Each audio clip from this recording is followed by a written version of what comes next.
दौड़ती भागती जिंदगियों के बीच हर किसी को तलाश है तो बस एक पल के सुकून की। उस एक पल के सुकून के लिए लोग क्या क्या नहीं करते। मौका मिलते ही लोग पहाड़ों पर घूमने निकल जाते हैं कि शायद इन्हें वहां सुकून के कुछ पल नसीब हो सके। लेकिन क्या हम लोगों की ये तलाश कभी पूरी हो सकी है?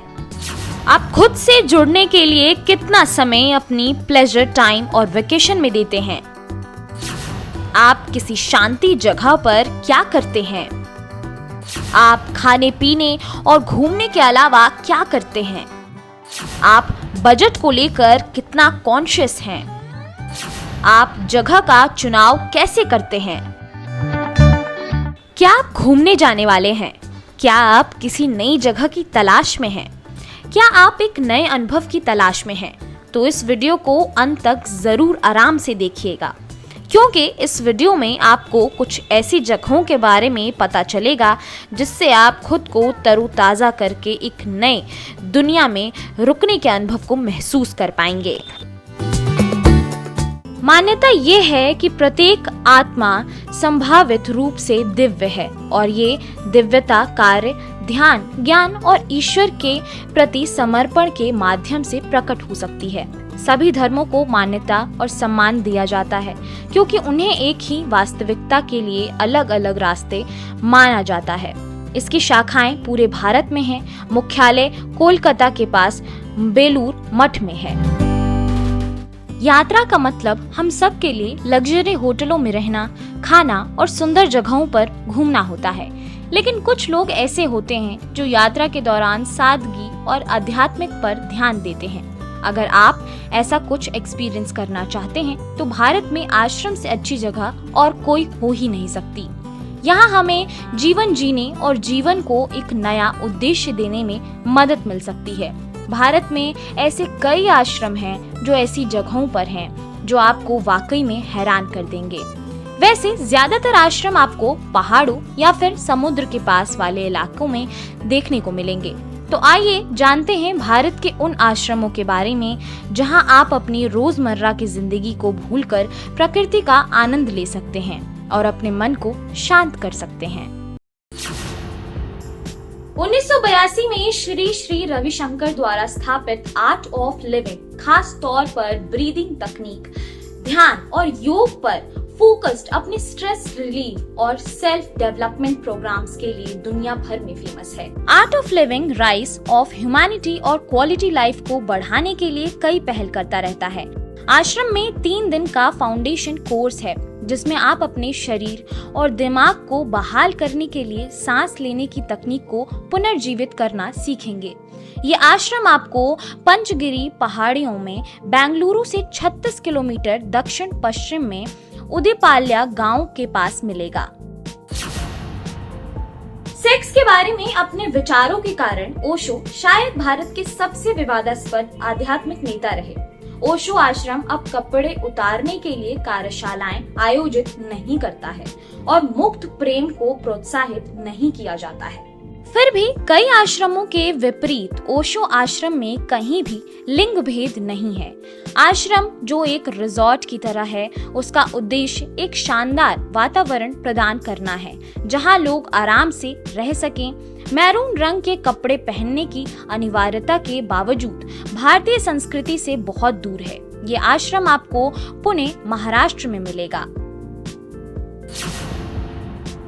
ईशा फाउंडेशन एक नॉन प्रॉफिटेबल संगठन है जिसकी स्थापना 1992 में सतगुरु जग्गी वासुदेव ने की थी। इसका उद्देश्य पर्यावरण, कायाकल्प जैसे योग और आउटर रीच कार्यक्रमों के माध्यम से लोगों को आध्यात्मिक और शारीरिक भलाई को बढ़ावा देना है।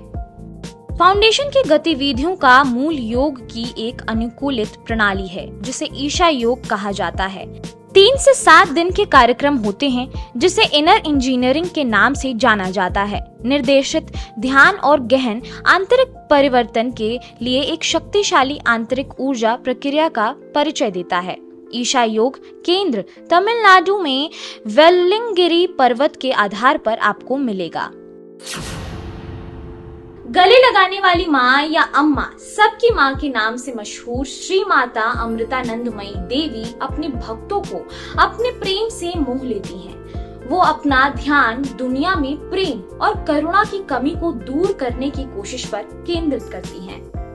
बुधवार, गुरुवार, शनिवार और रविवार को सुबह लगभग 10 बजे अम्मा के साथ निशुल्क सार्वजनिक दर्शन आयोजित किए जाते हैं। इसके लिए आपको अमृतपुरी आश्रम केरल के कोल्लम जाना पड़ेगा, जो कि त्रिवेंद्रम से 110 किलोमीटर दूर है।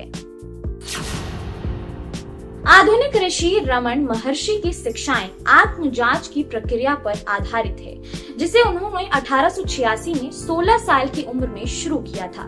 ये महसूस करने के बाद कि उनकी वास्तविक प्रकृति निराकार अंतर्निहित चेतना थी, उन्होंने अपना पारिवारिक घर छोड़ दिया और पवित्र स्थान की यात्रा की, अरुणाचल पर्वत, जहां वो जीवन भर रहे। उनकी शिक्षाओं का मूल मैं कौन हूँ नामक पुस्तिका में पाया जा सकता है। इसमें ऐसे निर्देश शामिल हैं जो उनके आत्म साक्षात्कार के प्रत्यक्ष अनुभव से आते हैं। आश्रम में उनकी शिक्षाओं का अभ्यास करने के इच्छुक भक्तों को मुफ्त आवास और खाना प्रदान किया जाता है। ये आश्रम आपको चेन्नई से 200 किलोमीटर दक्षिण पश्चिम में तमिलनाडु में मिलेगा। 1926 में श्री अरबिंदो और द मदर के नाम से मशहूर एक फ्रांसीसी महिला द्वारा स्थापित श्री अरबिंदो आश्रम हजारों सदस्यों के साथ एक विविध समुदाय में विकसित हुआ है। आश्रम खुद को एक नई दुनिया, एक नई मानवता के निर्माण की दिशा में काम करते हुए देखता है। अगर आप एक शांत जगह की तलाश में हैं, तो ये आपके लिए सही आश्रम नहीं है। ये आधुनिक शहरी परिवेश में जीवन का एक जीवंत केंद्र है। वहाँ संसार का त्याग नहीं है। प्रत्येक व्यक्ति प्रत्येक दिन आश्रम के 80 विभागों में से किसी न किसी विभाग में समय बिताता है। ये आश्रम आपको पोंडिचेरी, चेन्नई से 160 किलोमीटर साउथ में मिलेगा। इस्कॉन को आमतौर पर हरे कृष्ण आंदोलन के रूप में जाना जाता है। ये भगवान कृष्ण पर आधारित है और हिंदू धर्म की एक शाखा है, जिसे 16वीं शताब्दी में आध्यात्मिक नेता चैतन्य महाप्रभु ने शुरू किया था। इस्कॉन की स्थापना बहुत बाद में 1966 में भक्ति वेदांत स्वामी प्रभुपाद द्वारा की गई थी। भगवद गीता इस्तेमाल किए गए मुख्य ग्रंथों में से एक है। भक्त भक्ति योग का अभ्यास करते हैं, जिसमें भगवान श्री कृष्ण को खुश करने के लिए सभी विचारों और कार्यों को समर्पित करना शामिल है। पूरे भारत में इसके केंद्र हैं। विश्व मुख्यालय मायापुर, पश्चिम बंगाल में है। अन्य लोकप्रिय केंद्र दिल्ली, मुंबई, वृंदावन, बैंगलोर में हैं। रामकृष्ण मिशन एक धार्मिक आंदोलन है जो श्री रामकृष्ण की शिक्षाओं पर आधारित है। इसकी स्थापना 1897 में उनके मुख्य प्रेरित स्वामी विवेकानंद ने की थी। शिक्षाएं वेदांत की प्रणाली का पालन करती हैं, जो हिंदू धर्म और दर्शन दोनों को जोड़ती हैं।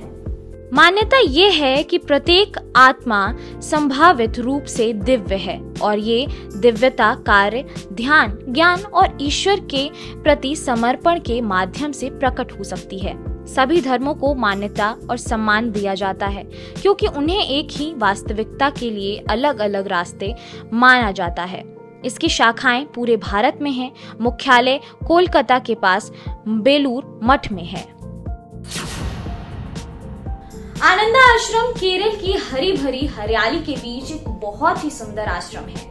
यहाँ आकर आप वास्तव में एक अलग ही शांति का महसूस करेंगे। यहाँ आप पक्षियों की चहचहाहट सुन सकते हैं। सबसे अच्छी बात है कि यहाँ आपको एकदम घर जैसा कम मसाले वाला भोजन खाने को मिलेगा, वो भी बिना कोई कीमत चुकाए। यह आश्रम पूरी तरह से देहाती शैली में बना हुआ है। चारों तरफ प्रकृति से घिरा होने के कारण पर्यटक यहाँ आकर सुकून पाते हैं। ऋषिकेश में बसे इस आश्रम की अपनी अलग कहानी है। ये आश्रम और संस्थान स्वास्थ्य जीवन शैली के लिए शरीर और मन के उपचार के लिए कोर्स उपलब्ध कराता है। स्वयंसेवी कार्यक्रमों में हिस्सा लेकर कोई भी यहाँ मुफ्त में ठहरने की सुविधा का लाभ ले सकता है। यहाँ आपको विदेश से आए लोगों के बीच रहने और उनसे बातचीत करने का मौका भी मिलेगा। अच्छी बात यह है कि आश्रम स्वयंसेवी गतिविधियों में भाग लेने वालों को सम्मान प्रमाण पत्र भी प्रदान करता है। अगर आपको हमारी ये वीडियो अच्छी लगी हो तो हमारे चैनल को फॉलो और सब्सक्राइब जरूर करें।